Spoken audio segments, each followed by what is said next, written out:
Onlara eyni zamanda superfoodlar, super qidalar da deyilir. Şərt deyil ki, hansısa super qida adı altında hansısa daha bahalı, daha belə deyim, yeni çıxmış məhsullardan istifadə edilir. Bu qidalar bizim rasionumuza və ya siyahımıza əlavə olunmazsa, sanki biz sağlam pəhriz və ya sağlam qidalanmaya keçə bilmirik.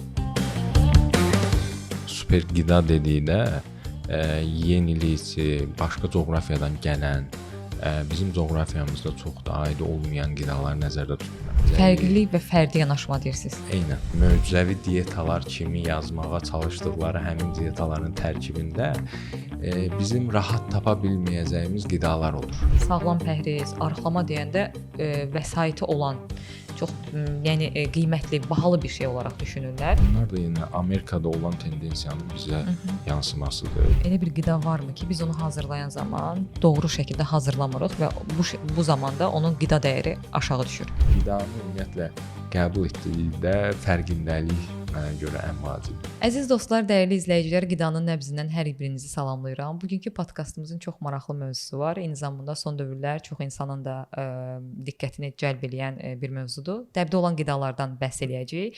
Siz də yəqin ki, son dövrdə sosial şəbəkələrdə paylaşılan müxtəlif qidalar barədə məlumatlısınız. Yulaf kasalarından avokado tostlarına, şəkər əvəzləyicilərdən bitki südlərinə qədər bu qidaların siyahısını genişləndirmək olar. Onlara eyni zamanda superfoodlar, super qidalar da deyilir. Bəs həqiqətən bu qidalar sadəcə dəb üçünmü bu qədər çox yayılır, yoxsa onların həqiqətən insan sağlamlığına real faydası varmı? Studiyamızın xüsusi qonağı var, bərabər müzakirə edəcəyik. Qonağımız qidalanma üzrə mütəxəssis, eyni zamanda qida mühəndisi və fitness üzrə mütəxəssis Fövqü Əfəndidir. Salamlayıram sizi. Salamlayıram bir daha sizi. Mən də maraqlı proqramımız olacaq məncə, çünki mövzular maraqlıdır. Öncəliklə təşəkkür edirəm ki, dəvətimizi qəbul edib gəldiyiniz üçün. Siz də məncə qarşılaşmısınız son dövrlər bu trendlə. Trend deyək, dəb deyək və ya sağlamlıq başlığı altında paylaşılan hissələrmi deyək, sosial şəbəkələrdə müxtəlif qida ekspertləri deyək, insanlar tərəfindən tövsiyə olunan bəzi siyahı var, qidaların siyahısı. Sanki biz siz nəyə çevirdik Fövqü bəy? Bu qidalar bizim rasionumuza və ya siyahımıza əlavə olunmazsa, sanki biz sağlam pəhriz və ya sağlam qidalanmaya keçə bilmirik. Eyni zamanda qida anlayışlarımız da, qida mədəniyyətlərimiz də dəyişməyə başlayır. Məsələn, əvvəllər bir sağlam səhər yeməyini yumurta, zeytunla təsəvvür edilən zaman artıq müxtəlif variantlar var. Yulaf kasaları, avokado mütləq ora əlavə olunmalıdır və səhər ac qarna chia toxumlu su. Nə düşünürsünüz? Əslində bir tərəfdən yaxşıdır, çünki nə qədər fərqlilik olsa bir o qədər də insan daha uzun müddətli bir pəhrizi saxlaya bilər və seçənəklər çoxaldıqca təbii ki, bunu etmək daha da asanlaşır.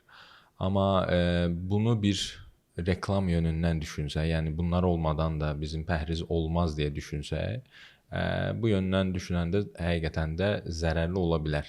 Yeni çıxmış həmin qidalar bizim nəticə almağımızda problem yarada bilər ki, biz bunu həmişə deyirik, bu biraz son dövrün populyar super qidaları həqiqətən də super qidadırmı və yaxud da bu super qida dediklərimizin digər qidalardan o qədər də, yəni super adlandıracağımız tərzdə bir fərqləri varmı?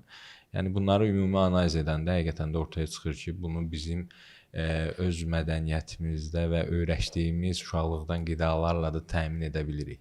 Yəni şərt deyil ki, hansısa super qida adı altında hansısa daha bahalı, daha belə deyim, yeni çıxmış məhsullardan istifadə edək. Əslində ekspertlərin fikirləri də müxtəlifdir. Bəziləri həqiqətən bu qidaları dəstəkləyirlər, düşünürlər ki, bunlar mütləq ki, insan rasionunda olmalıdır. Bəziləri də deyirlər ki, yəni bizim dövrümüzdə heç bu qidalar yox idi. Biz sağlam və sağlam olmayan bu şəkildə böyüdük. Yəni bu biraz müzakirə mövzusuna çevrilir və siz gündəlik həyatınızda, iş həyatınızda da sağlamlığı təbliğ edən şəxslərdən birisiniz. Həm bunun təhsilini almısınız, eyni zamanda idmanla da məşğul olduğunuza görə bir çox tələbələriniz var və bunu da məncə ən çox təbliğ edən insanlardan da birisiniz. Sağlamlığı, söhbət sağlamlıqdan gedir. Bəs sizin üçün super qidalar hansılardır? Və siz bu super qidaları, bu dəbdə olan super qidaları hansı şəkildə dəyərləndirirsiniz?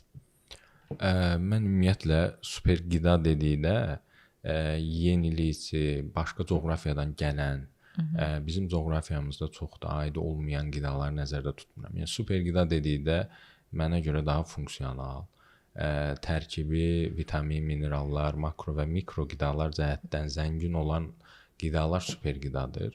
Amma bunun bir marketinq yönündən hansısa qidanı satmaq üçün super qida adlandırılan qidaya super qida deyib də digər qidalara da haqsızlıq etmək istəmirəm. Bunun hal-hazırda trend olmasına səbəb həm müasir dövrdə onlayn bizim gördüyümüz xarici pəhrizləri ölkəmizdə də etməyə çalışmaqdır. Yəni bizim üçün misal göstərirəm, brokoli biraz yeni bir qida kimi, yəni 10 il ərzində gündəm olub, amma Amerikada və yaxud digər ölkələrdə, Avropanın bəzi ölkələrində deyəlim, və yaxud hal-hazırda Çində ən böyük istehsalçıdır. Çinin özündə brokoli elə də yeni bir qida deyildi. Bəli. Və biz Amerikada hər hansı bir pəhrizi məsləhət görən birini rasionuna baxdıqda brokolini gördükdə biz elə düşünürük ki, brokoli olmasa bizim rasion elə də tam olaraq yerinə yetməyəcək. Ona görə onların mədəniyyətində olan qidalar istər-istəməz sosial şəbəkələr vasitəsilə də bizim coğrafiyada da artıq istifadə olunmağa başlayıb. Bir bu nüans var. Bir də mənə elə gəlir ki, dietoloqların daha fərqli, daha belə necə deyim, sürpriz diyetalar, yəni möcüzəvi diyetalar kimi yazmağa çalışdıqları həmin diyetaların tərkibində bizim rahat tapa bilməyəcəyimiz qidalar olur.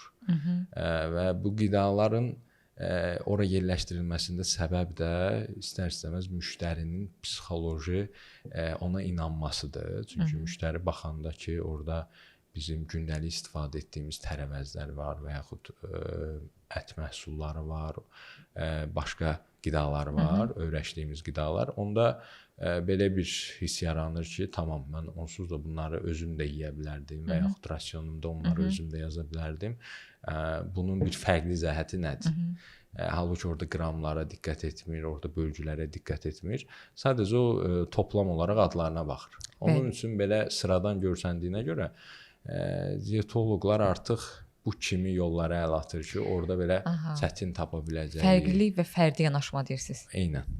Fərqli yanaşma ilə daha çox diqqət cəlb etməyə. Əslində mən heç bu istiqamətdə düşünməmişdim. Düzünü deyim, etiraf eləmək lazım olarsa, maraqlı hissədir. Çünki sıradan, yəni özümüzün gündəlik istehlak etdiyimiz qidalar, əlbəttə ki, başqa bir mütəxəssis tərəfindən yazılsa, insanlar düşünürlər ki, mən buna bu qədər vəsait xərclədim, amma bu qidaları mən də bilirdim, fərqli baxımdan. Yəni belə deyim, qaynadılmış düyü, onu mən də bilirdim və yaxud kələm idisə onu mən də bilirdim, pomidor xiyar idisə. Çox maraqlı yanaşmaları həqiqətən.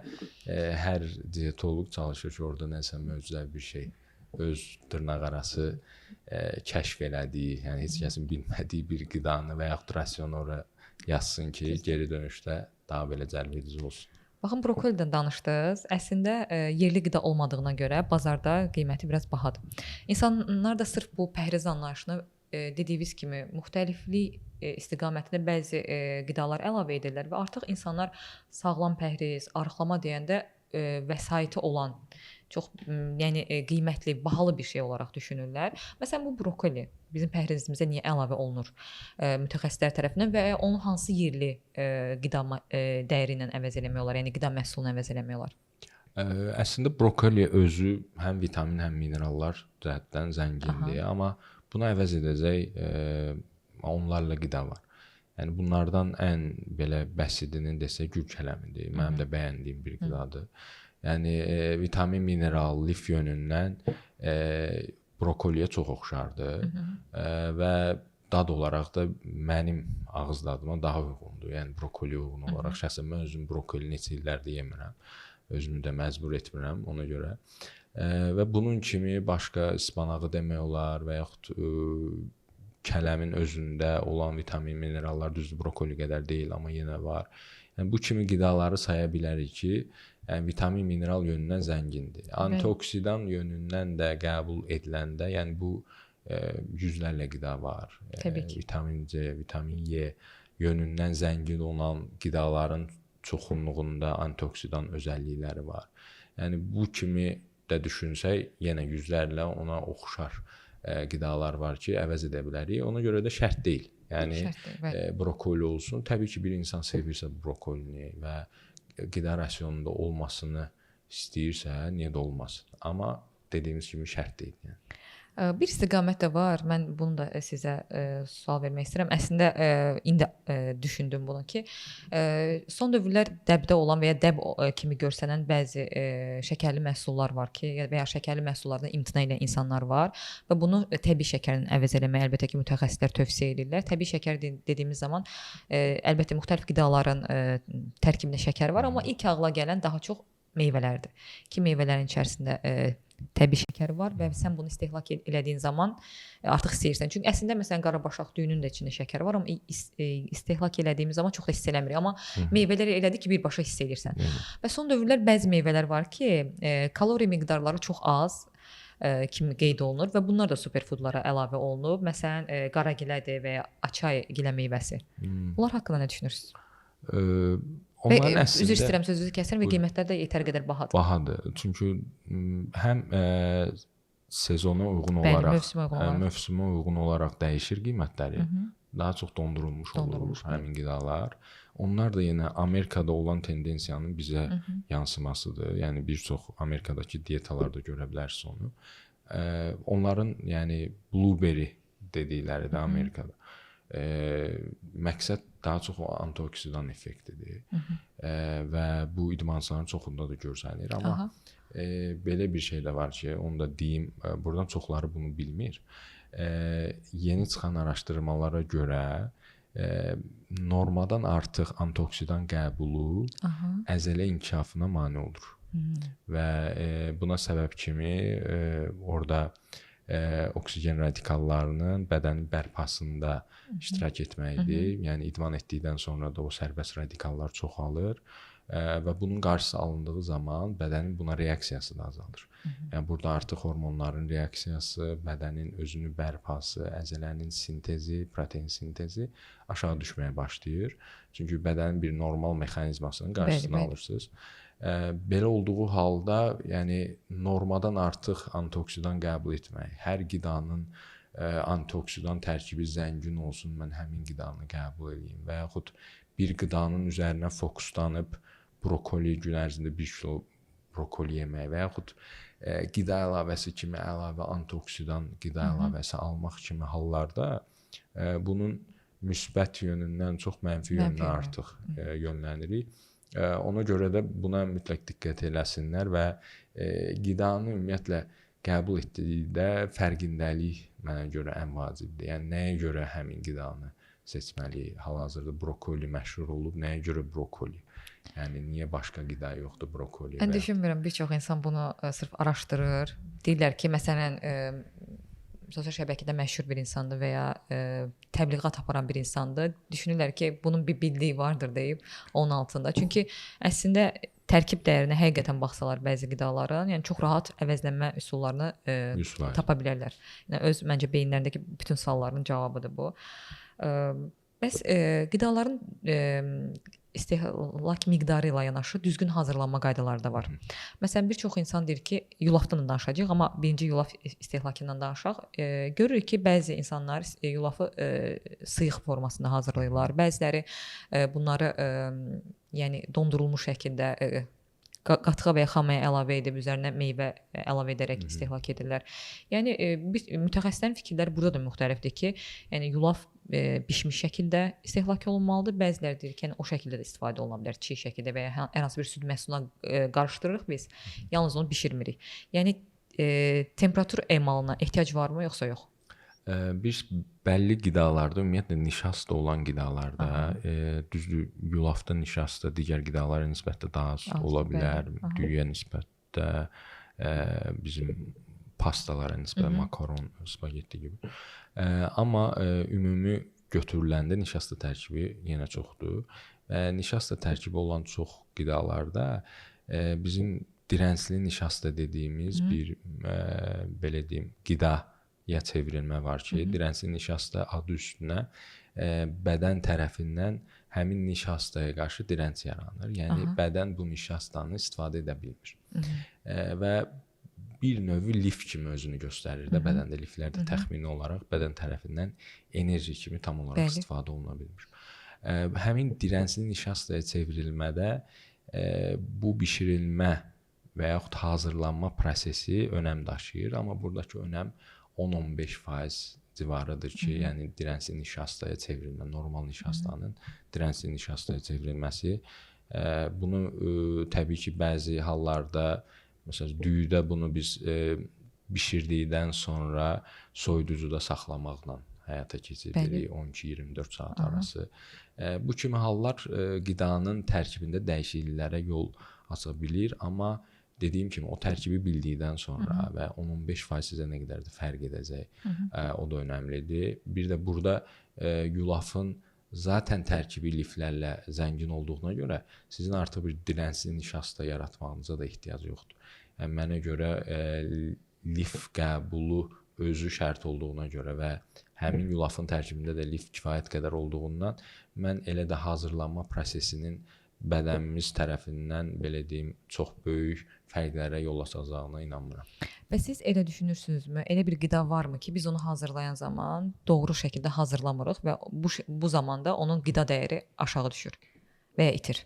Ümumiyyətlə ən böyük risk bizdə həm yağların qızardılmasıdır, bəlli temperaturdan və yaxud bir neçə dəfə yağların istifadəsidir, bişirilməsidir ki, ən böyük təhlükə bundadır. Digər vitamin, yəni zülallar yönündən denaturə olunur deyilir, amma bunu onsuz da mədəmiz eləyir deyə elə də böyük bir problem deyil. Ona görə bəlli qidalarda təbii ki, burada vitaminlərin azalmasından söhbət gedirsə, əlbəttə ki, həm temperaturda, həm açıq şəraitdə olanda bəlli vitaminlər oksidasiya olunduqda istər-istəməz tərkibi zəifləyir. Amma bunları biz bişirməkdən daha çox belə təbii halda bişirmədən istifadəsini də tövsiyə edirik. Amma bişirdikdə dediyimiz kimi əsasən yağların trans yağlara çevrilməsi və yaxud yağların daha toksik vəziyyətə gəlməsindən belə deyim ehtiyat edirik. Ona görə ondan yanı sıra başqa qidalarda o qədər də bizə fərq yaradacaq bişirilmə yöntəmlərinə düzü mən yəni əgər sağlam qidalarsa və bütün qidaları da bişirərək istifadə etmirsə, onda bişirərək də normal qidalardan istifadə edə bilər. Yaxşı, yağlardan söhbət açılmışkən, son dövrlər tərkibindəki sağlam yağlara görə bu başlıqda istifadə edilən avokado var. Avokadonu hansı şəkildə dəyərləndirirsiniz? Qida qəbulu mütləqmi önəmlidir? Avokadosuz sağlam pərhiz olmazmı, yoxsa ola bilərmi? Yenə niyə avokadonu seçirik? Avokado çünki doymamış yağlar yönündən, bitkisel yağlar yönündən zəngindir. Omega 6, omega 9 kimi doymamış yağlar tərkibi zəngin olduğuna görə avokado tövsiyə olunur.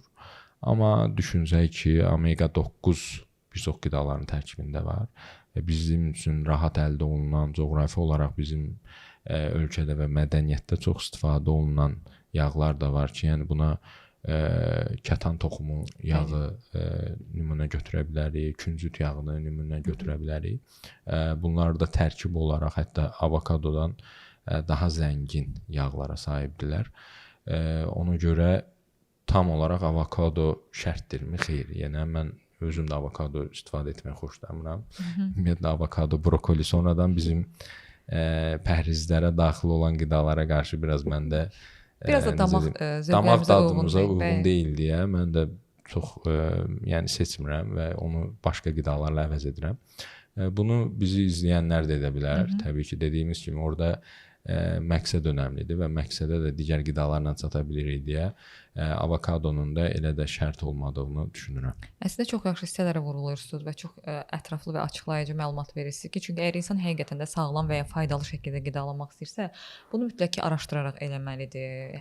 Müxtəlif necə deyim, variantları həmişə olmalıdır ki, məsələn, bazardan sabah avokado yığışdırılsa və ya digər məhsullar yığışdırılsa, biz ac mı qalmalıyıq həqiqətən? Davamlı edə biləcək bir şey olmalıdır. Qonaqlığa gedirsə və yaxud əlin altında olan qidalar. Böyük şəhərlərdə var, məsələn, kiçik şəhərlərdə yoxdur. Məsələn, bu avokadonu və ya qiymətləri də hər kəsə uyğun deyil eyni zamanda yəni, və ya haqqısı. Təki ilə müqayisə eləyəndə Amerikada bizdə bir tək aldığımız avokadoyu 1 kilo Amerikada almaq olur misal üçün. Çünki yerli, onların yerli məhsulu onlarda eynən.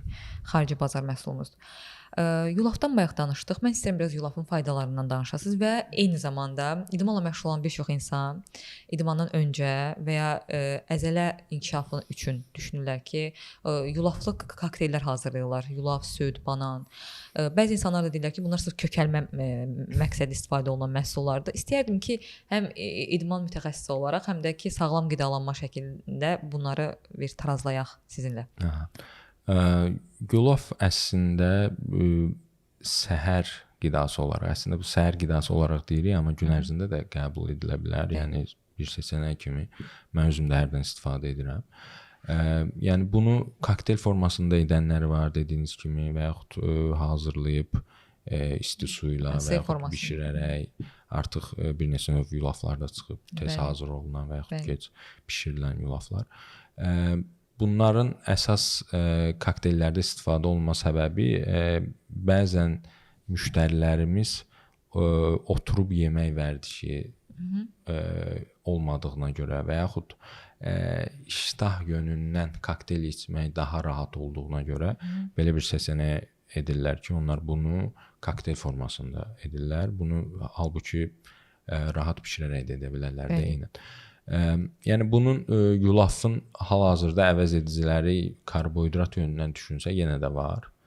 Karbohidrat kimi əvəz oluna bilər, amma seçim olaraq mənə elə gəlir ki, elə də pis seçim deyil səhərlər istifadə etmək üçün və lif qaynağı çox olduğuna görə səhər qidalarında da lifli qidalara önəm veririk, çünki gün ərzində də bizi biraz daha enerjili saxlasın və insulin ifrazını da birbaşa olaraq səhərdən çox dalğalandırmamaq üçün belə glikemik indeksi daha aşağı olan karbohidratlardan seçirik. Eyni zamanda həzm prosesini falan da tənzimləyir. Təbii ki, lif olduğuna görə həzm sistemində səhər. Mənə də şəxsən maraqlı olan bəzi istiqamətlər var. Son dövrlər bir çox kofe məkanlarında təklif olunan qidalar və ya qida əvəzləyiciləri var ki, istəyirəm bundan danışaq. Birinci danışaq qəhvəyi şəkərdən. Qəhvəyi şəkər digər şəkər qədər eyni kaloriyə malikdirmi, yoxsa həqiqətən o zərərsiz qidalardandır? Qəhvəyi şəkər rəfinə edilmiş şəkərlərdən tək fərqi son proses zamanı istehsalatda sadəcə bir prosesdən keçmir. O da rəngin dəyişməyinə səbəb olan prosesdir əslində. Bir tək rəngində fərq edir. Yəni oradakı ən son prosesdə şərbəti, belə deyim, həmin o qaralıq rəngi verən o şərbət ayrılır şəkərdən və tam kristal ağ rəngdə şəkər əldə olunur. Ona görə də həmin şərbət ayrılmadan və yaxud ayrılarkən glikemik indeks yönündən də heç bir fərq yaratmadığına görə şəkərin əsas problemi bizdə təbii ki, insulinin ani ifrazıdır. Ona görə də glikemik indeksə görə biz əgər şəkəri bugün tövsiyə etmiriksə, şəkərin əvəzinə başqa şəkər əvəz edicilər seçiriksə, burada həm kalori yönündən, həm glikemik indeksi yönündən heç bir fərqi yoxdursa, sadəcə tam olaraq, yəni qidaya fərqli tam verə bilər və yaxud kofeyə fərqli tam verə bilər. Bu yöndən bir tək fərqi var, amma başqa sağlamlıq yönündən şəkər qəbulu, çox qəbulu daha doğrusu nə qədər ziyandırsa, qəhvəyi şəkər də bir o qədər ziyandır. O zaman bu istiqamətdə biraz aldadılmışıq. Zamanında aldadılmışıq, amma Avropada və Amerikada artıq bu haqqda çox məlumatlıdırlar deyə artıq qəhvəyi şəkərin trendi azalıb. Yəni bizim ölkədə bəzi insanlar hələ də bilmir, amma artıq xaricdə bu trend azalıb. Dadlandırıcılar. Çünki məsələn gedirsən bir yerə, deyirsən ki, şəkər istəmirəm, deyirlər ki, şirniyyat istəmirəm, daha doğrusu üzr istəyirəm. Deyirlər ki, dadlandırıcıdır, şəkər əlavə olunmuyor bu şirniyyatlara. Nə qədər məsumdur şirniyyatlar? Bilirsiniz, o yöndə məndən də həmişə soruşurlar. Burada həmin qidaları istehsal eləyən sexlər və yaxud həmin kafelər biraz şübhə doğurur məndə də. Yəni Bu biraz fabrikat məhsul olmadığına görə, hətta sizə deyim fabrikat məhsulun dəyərləri %100 bilirsiniz nədir? Bəli. Misal üçün orada karbohidrat Çünki qeyd dəyəri, olunur. qeyd olunur. Bəli. Və bu şablondur. Çünki bu bir fabrika məhsuludur və bir prosesdən keçir. Bəli. Amma sex məhsullarında bunun nə qədər real olduğunu siz insanın həmin belə deyim xırda biznesin vicdanına buraxırsınız artıq. Ona görə mən də həmin məhsulların nə qədər yağlı və yaxud nə qədər şəkərli və yaxud şəkər əvəzedici istifadə ediblər, etməyiblər, yağ nə qədər istifadə ediblər. Yəni dietik adı altında, pəhriz adı altında açıqlamaları nədir? Mən insanlar görmüşəm, pəhriz deyib açıqlaması deyib ki, amma yağ var. Yəni kərə yağ. Kərə yağı əlavə olunub bu tortlara, belə deyim, pəhriz torta. Bəs niyə pəhriz deyirsinizsə, ona şəkər yoxdur. Misal üçün və yaxud laktoz yoxdur. Yəni süd nəsə əlavə eləməyib, laktozsuzdur. Yəni ona görə pəhriz deyirik.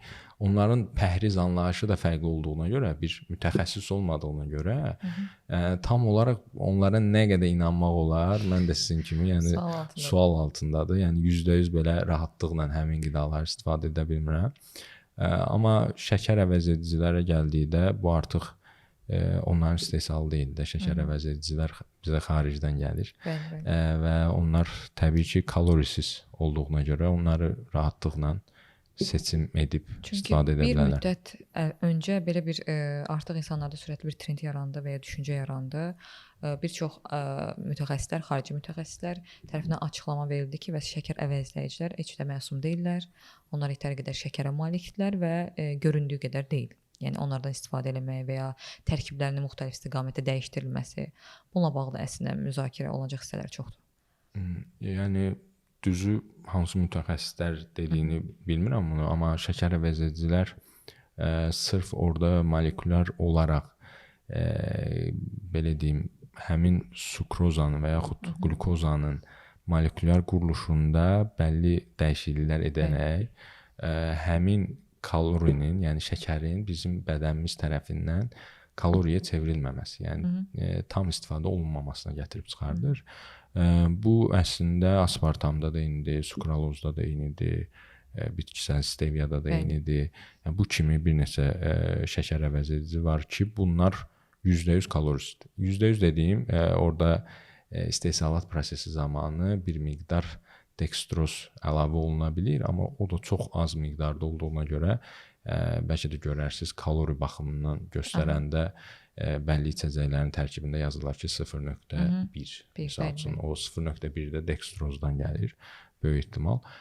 Ona görə ümumi düşünəndə hal-hazırda belə bir şey yoxdur. Yəni kalorisizdirsə, yəni zerodursa, məndən də çox az soruşurlar ki, bəs filan içkinin üzərində sugar free yazıb, zero yazıb. Yəni bu həqiqətən belədir, şirin dadır falan filan. Yəni bunlar böyük şirkətlərdir, böyük firmalardır. Yəni həmin məsuliyyətin altına girib bəlli yoxlamalardan sonra ora zero yazırlarsa, bu %100 zerodur. Yəni orada şəkər yoxdur. Yəni rahatlıqla istifadə edə bilərlər. Çox yaxşı. Bu istiqamətdə insanların suallarına cavab verdik. Çünki bu istiqamətdə düşüncələr fərqidir ki, şəkər var. Bu necə şəkərsiz ola bilər? Eynən, çünki öyrəşilməyib və həmin qidalara da biz belə deyim, çoxu sintez olunmuş qidalardır. Yəni tam orqanik deyil, stevia xaric. Bunlar da sonradan bazara girdiyinə görə insanların öyrəşmədiyi, yəni şirinlik varsa burada %100 şəkər var vərdişi yavaş-yavaş yığışır deyə. Ona görə hələ insanlarda o şübhə ola bilər. Bir də yetəri qədər yəqin ki məlumat yoxdur və ya gərəksiz məlumatlar yetərindən çoxdur. İnanırlar. İnanırlar, bəli, çox inanırlar. Bu istiqamətdə davam etsək, son dövrlər məncə ən çox trendə çevrilən bir içkilik var. Bitki südləri. Bitkisel südlər deyirlər. Yəni bitki tərkibli südlər. Məsələn, bir yerə gedirsən, coffee shoplarda və ya digər sosial şəbəkələrdə insanlar çox təbliğ edirlər ki, mən artıq ənənəvi südü buraxdım, heyvan mənşəli, artıq bitki südlərinə, yulaf südü olsun, badam südü olsun və bazarda çox bahalılar. Siz nə düşünürsünüz bu haqqda? Ümumiyyətlə buna cavab verin, sonra sizdən soruşmaq istəyəcəm ki, bu südləri kimlər içə bilər? Ümumiyyətlə kimlər içməlidir? Ümumiyyətlə mən həmişə deyirəm, belə bir fikir insanlarda həmişə var ki, nə qədər bahalıdırsa, o qədər faydalıdır. Amma bu həmişə belə düz mütənasib deyil də. Bu əslində bir tərəfdən də marketinq tələsidir. Yəni bir şey bahalı edərək insanlarda psixoloji olaraq bunun daha faydalı və yaxud daha effektiv və yaxud daha bilgili, yəni indi mütəxəssislər yönündən deyirəm, göstərmək üçündür. Bu qidalar da əslində bir növ onlardandır mənim gözümdə. Üstəlik olaraq da indi bu qidaların Azərbaycanda istehsalı, xaricdən gəlməyi, bəlli bir xərclərin çəkilməyi də əlavə üzərinə bəlli bir qiymət qatır ki, bu da həqiqətən şişir, yəni normal südlərdən qat-qat baha olur. Bu südlərin sağlamlıq yönündən, yəni həqiqətən də o qiymətə dəyərmi? Bəli. Deyə soruşursunuzsa, burada təbii ki, məqsədlər fərqlidir. Yəni burada laktoz intoleranslığı olan, südə qarşı həssaslığı, allergiyası olan normal bizim inək südlərindən söhbət gedir. Yəni bu südlərə qarşı belə bir problemi varsa, həmin insanlar üst tuta bilərlər təbii ki, bitkisel südlərə. Amma yoxdursa və normal südü bədəni normal qəbul edirsə, yəni normal südlər həm vitamin, həm mineral, həm də zülal baxımından digər, misal üçün badam südünə nisbətdə daha zəngindir. Bəli. Ona görə də normal südü qəbul eləmək daha məntiqlidir. Hətta yəni inanmıram ki, indi ailələr gedib öz uşağına badam südü içizdirir. Yox, öz uşaqlarına eləmirlər. Bunu daha çox təcrübə kimi özlərində. Bəli, özlərində və bunu sosial şəbəkələrdə daha çox məşhurlaşdırılır. Ümumiyyətlə dedinizcə daha faydalıdır. Onu biraz içini aça bilərik. Məsələn, badam südü ilə ən-nəvi inək südü və istehsal etdiyimiz digər heyvan mənşəli südlər. Nədir fərqləri? Tərkiblərinə görə, nəyinə görə fərqlənir? Tərkiblərinə görə təbii ki, ən vacibi elə dedikdə laktozdur. Yəni o həmin karbohidrat tərkibi ki, laktoz free südlər də var təbii ki indi. Amma indi laktozaya görə insanlar üstdür. Mədəsində narahatlıq olur normal südləri içəndə. Ona görə üstdürlər normal olmayan yeni çıxan trend südlərə. Yəni burada yulaf südü var, badam südü var, fərqli düyü südü belə çıxıb. Yəni bu südlərə üstdürlər. Yəni südlərin mənim gözümdə elə də böyük üstünlükləri yoxdur ki, yəni onların qata biləcəkləri təbii yağ tərkibi olaraq badam südünün yağ tərkibi daha azdır, amma daha sağlıqlı. Belə bitkisel yağlardan olduğuna görə. Amma digər yöndən düşündükdə elə də böyük bir fərqlər yoxdur. Yəni yulaf südündə biz düşünə bilərik ki, biraz lif qaynağıdır.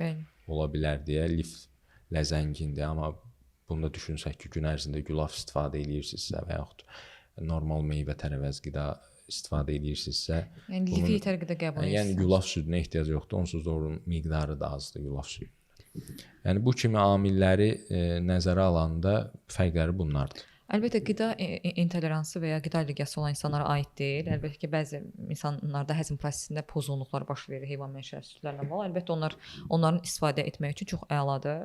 Amma bunu dəpalına salmaq, insanları buna təşviq eləmək də biraz marketinq hissəsi kimi gəlir. Bir də dediyim kimi də orada bahalı olanda insanlar bəziləri bahalı qidaları seçirlər. Sırf bahalı qidayla qidalanıb hər kəsdən daha sağlıqlı olduğunu düşünən və yaxud da olacağını düşünən insan sayı çoxdur. Burada biraz da sağlamlığı da kənara qoyub biraz da göstəriş məqsədli istifadə olunan qidalar kimi də mən onları qələmə verirəm. Yenə gün ərzində rasionunu paylaşan bloqerlər, influencerlar orada belə deyim, heyvansal südləri qoyanda sanki followerlər çox artmır. Amma yulaf südündə yəni izləyicilər daha da çoxalır. Ona görə yəni bu nöqteyi nəzərdən həmin insanların da adı üstünə influence təsiri çox olduğuna görə insanlar da elə düşünürlər ki, həqiqətən də bu insan bir şey bilir də bunu içir. Ona görə biz də içək. Ona görə belə-belə həmin südlər reklam olunur və istifadə olunur. Bir də izləyicilərimiz onu nəzərə alsınlar ki, influencerlarda və yaxud bloqerlərdə, məşhur şəxslərdə gördükləri hər qida həqiqətən də dırnaqarası özlərinin dedikləri qədər sağlıqlı deyil və yaxud tam olaraq da əvəz edilməz deyil. Buna səbəb kimi təbii burada bir reklamdan söhbət gedir. Reklam olduqda hal-hazırda bazarda sağlıqlı məhsullarda reklam olunur, sağlıqsız məhsullarda reklam olunur. Və burada kimin reklam elədiyinə bağlı olaraq həmin məhsulun sağlıqlı olub olmayacağı dəyişmir. Ona görə mütləq həmin məhsulun tərkibinə baxsınlar. Bəli. Özləri həqiqətən də araşdırsınlar və ondan sonra qərar versinlər ki, bu insan həqiqətən də sağlıqlı bir şey reklam edirdimi və yaxud dediyi sözlərlə həmin qidanın tərkibi üst-üstə düşürmü? Ondan sonra həmin qidanı istifadə etməyə başlasınlar. Amma belə sadəcə kiminsə sözünə inanaraq, yəni hətta mənim də sözümə inanaraq hansı qidanı istifadə etməsinlər, özləri dəqiqləşdirsinlər. Ondan sonra həmin qidaları istifadə etməyə başlasınlar.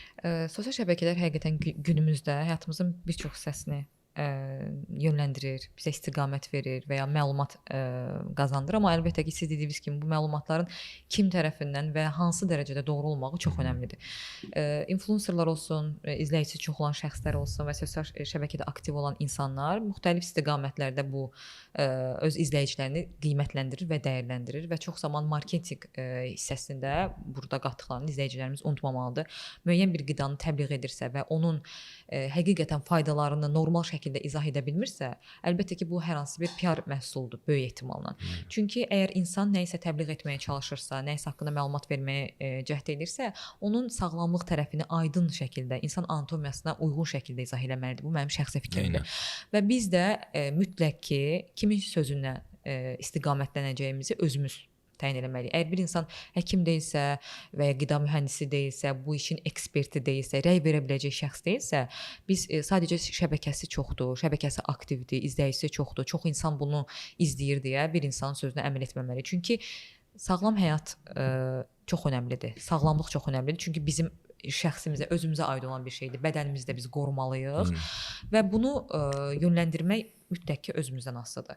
Yəni mən tövsiyə edərdim bu veriliş vasitəsilə də hər gələn qonağımızda, mütəxəssisimiz də bunu dəfələrlə hallandırır ki, kimdən məsləhət alacağımız çox önəmlidir və biz də sizə bu verilişdə əsl işin peşəkarlarını gətiririk və sualları əslində onlara veririk ki, onların dilindən bunu eşidəsiniz. Çünki sosial şəbəkələr məlumatların ötürülməsi və sürətli yayılması üçün ideal vasitədir. Eynən. Hətta burada və radikal olmadığı üçün qorxu yaradacaq çıxışlar, yaradacaq, insanlar arasında ajotaj yaradacaq çıxışlar edirlər.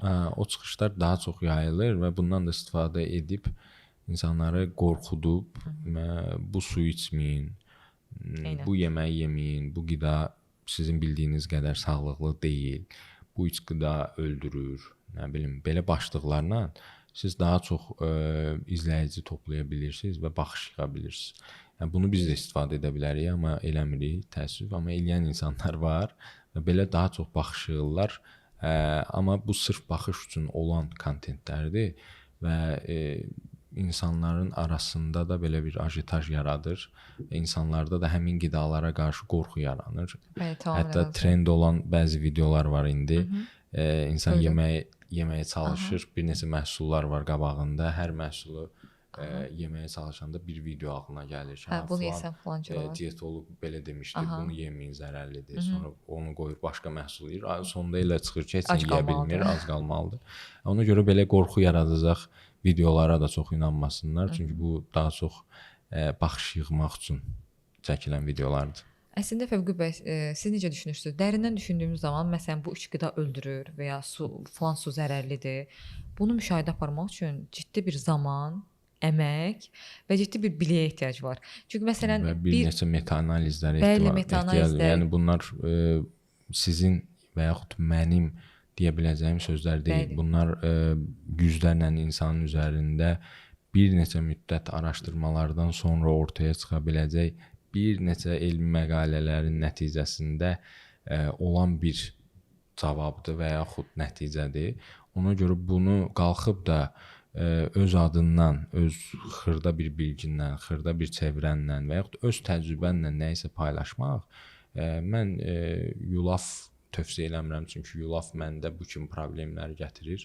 Ona görə heç kimə tövsiyə eləmirəm demək və yaxud mənim fikrimcə olan cümlələr. Ümumiyyətlə, onları işləmək lazımdır. Yəni, onlar ümumiyyətlə mənim fikrimcə, bir cümlədə məncə, mənim fikrimcə, yəni bu kimi cümlələr olursa, artıq o video belə deyim, elmi yöndən keçərsiz şəxsi sayılır. maraqlar, Şəxsi maraqlar və şəxsi fikirlər. Yəni burada bir dayanaq olmalıdır və hansı nəyisə istinad edilməlidir.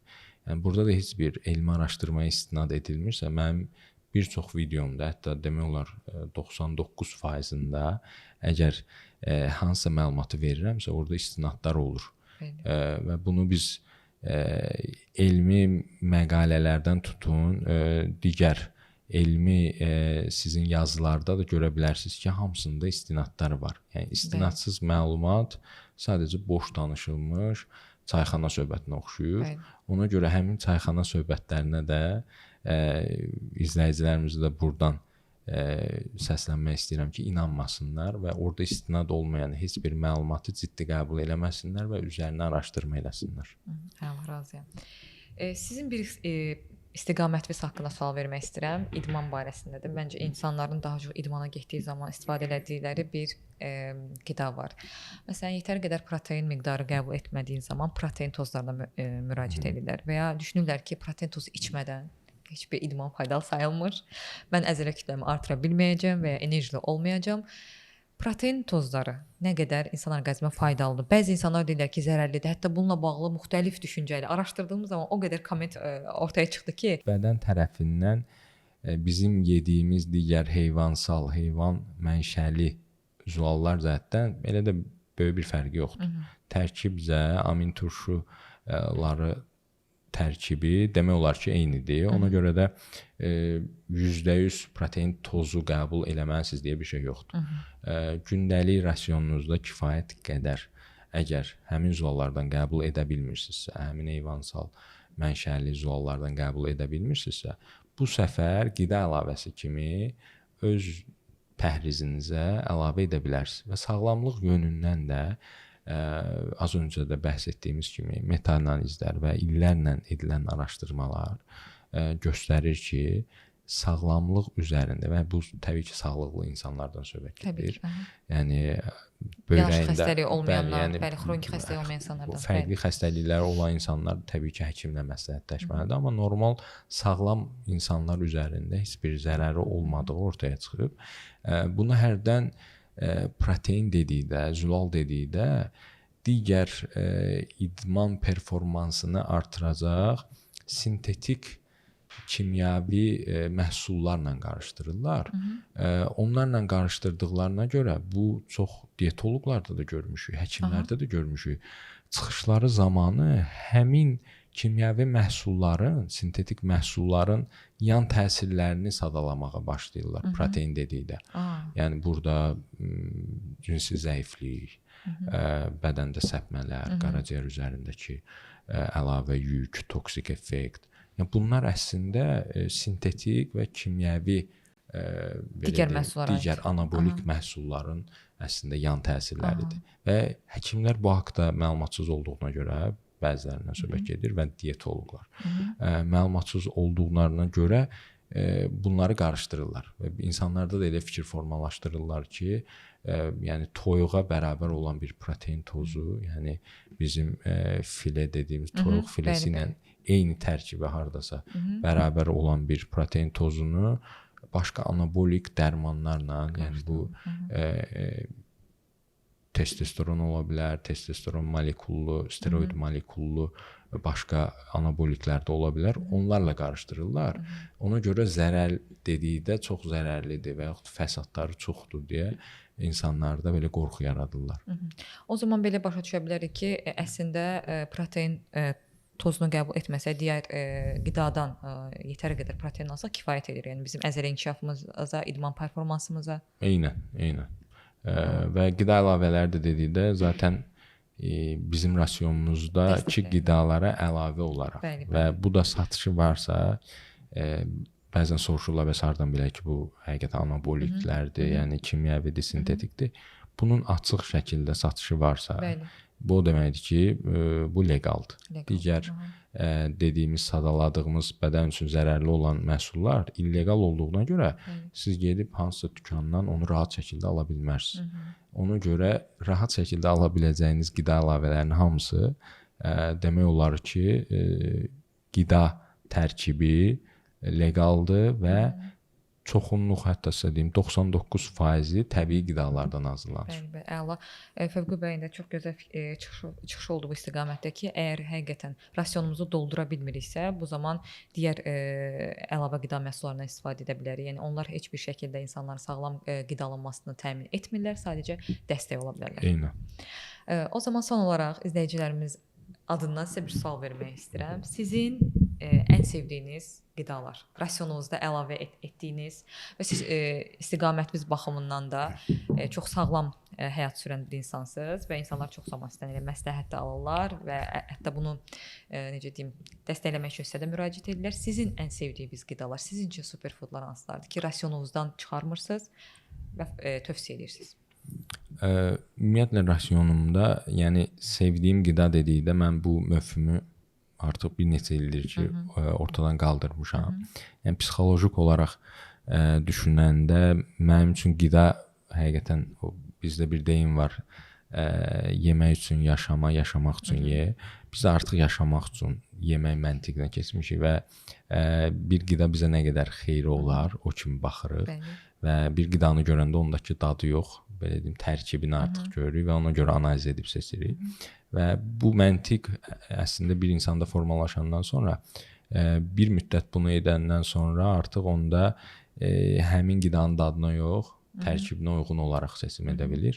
Bizdə də artıq illərdir bu, belə deyim, üstünlüyü təşkil edir və ona görə də mənim sevdiyim qidalar tərkibcə zəngin qidalar olur ki, yəni onları daha çox sevməyə başlamışam, çünki mənə geri dönüşləri daha yaxşıdır və hal-hazırda da lif tərkibi zəngin olan, bol zülallı, glikemik indeksinə diqqət edib, yəni glikemik indeksi çox yuxarı olmayan qidalar və daha çox prosesdən keçmiş yox, prosesdən daha az keçmiş qidalar.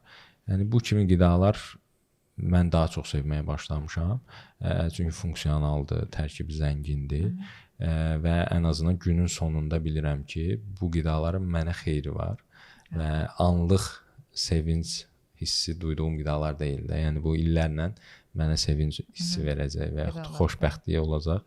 Yəni ona görə, yəni mənim hal-hazırda sevdiyim qidalar elə sağlıqlı qidalardır. Təbii hamının çit elədiyi qidalar var, yəni rasionu pozduğu qidalar var, amma sizə doğrusunu desəm, o qidalara qarşı da belə bir çox istəyim yoxdur. Yəni bu məntiq formalaşdığına görə artıq belə bir zəif nöqtəm yoxdur da, hansı qidaya qarşı zəifliyim. Bəli, onu artıq mütəxəssislər də deyirlər ki, bir zamandan sonra artıq həyat tərzinə çevrildiyinə görə o digər qidaları rahat-rahat da qəbul edə bilmirik. Rasiondan çıxartmaq da mümkün olmur artıq. Eynən, ağız dadı vərdişləri də var burada. İstər-istəməz yaddaşımızda olan dadlar var. O dadların unudulması, uzun müddət istifadə edilmədikdən sonra istər-istəməz fərq yaradır, sizin üçün daha rahat olur. Bəli. Təşəkkür edirəm gəldiyiniz üçün. Siz sağ olun, çox sağ olun. Həm söhbət olduğu üçün. Dəyərli izləyicilər, bir verişimizin daha sonuna gəldik. Növbəti buraxılışda görüşmək ümidi ilə. Hələlik.